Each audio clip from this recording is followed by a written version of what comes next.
Hello दोस्तों, आपका स्वागत है अविनाश क्लासेस के हिंदी स्टेनो चैनल में। अब डिक्टेशन स्टार्ट होगा। स्टार्ट।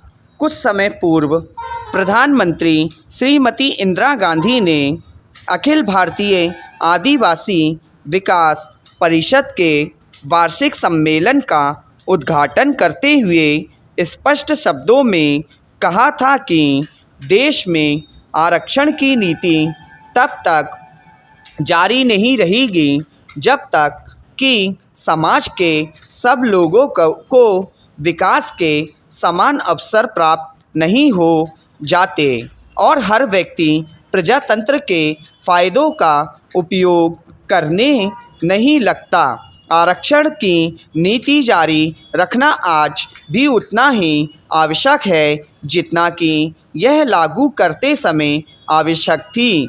साथ ही उन्होंने यह भी कहा कि भविष्य में निश्चित रूप से एक समय ऐसा आएगा जब आरक्षण की कोई ज़रूरत नहीं रहेगी।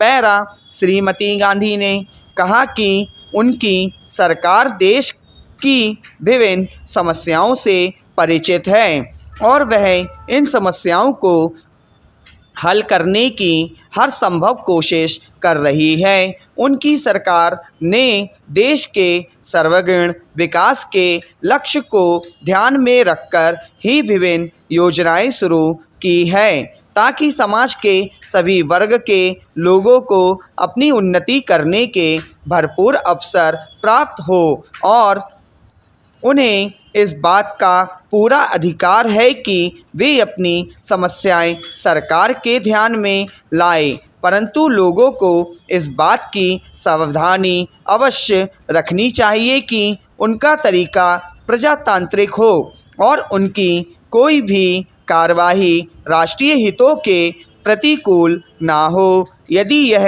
सावधानी नहीं बरती गई तो सामाजिक तथा अवसरवादी तत्वों स्थिति को बिगाड़ने की भरपूर कोशिश करेंगे और उस हालत में कोई नई समस्या पैदा होगी और देश की प्रगति की रफ्तार धीमी होगी तथा राष्ट्रीय एकता कमज़ोर होगी। पैरा श्रीमती गांधी ने स्वीकार किया कि आदिवासी की समस्याओं को अब तक ना सुलझा पाने के लिए कुछ हद तक सरकार भी जिम्मेदार है। उन्होंने सुझाव दिया कि आदिवासी क्षेत्र में लागू करने के लिए योजनाएं बनाते समय आदिवासियों की स्थिति, उनकी भावनाओं तथा आवश्यकताओं का विशेष रूप से ध्यान रखा जाना चाहिए। ऐसी योजनाएं हो जिन्हें आदिवासी क्षेत्रों में आसानी से लागू किया जा सके तथा उनसे आदिवासियों को रोजगार के अधिक अवसर प्राप्त हो ताकि उनके जीवन स्तर में सुधार हो सके। ऐसी योजनाओं में वन विकास की योजना भी महत्वपूर्ण है। वनों के उपयोग गिनने की ज़रूरत नहीं है। ईंधन, इमारती ढांचा और पशु आहार ही नहीं अपितु अन्य कई प्रकार की वस्तुएं वनों से प्राप्त होती हैं। वनों पर हमारी निर्भरता निरंतर बढ़ती ही जा रही है, अतः वनों की अवैध कटाई पर कारगर ढंग से रोक लगानी होगी और वनों का योजनाबद्ध तरीके से विकास करना होगा। इस कार्य में आदिवासियों का सहयोग लिया जा सकता है। इससे आदिवासियों को रोजगार के अवसर भी मिलेंगे और बड़ी मात्रा में वन उपज भी हमें ऐसे तरीकों की खोज भी करनी होगी जिनके जरिए आदिवासियों को अपनी वन उपज का उचित मूल्य आसानी से प्राप्त हो सके।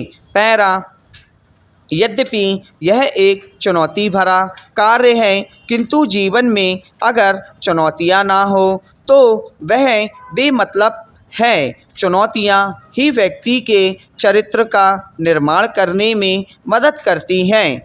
स्टॉप।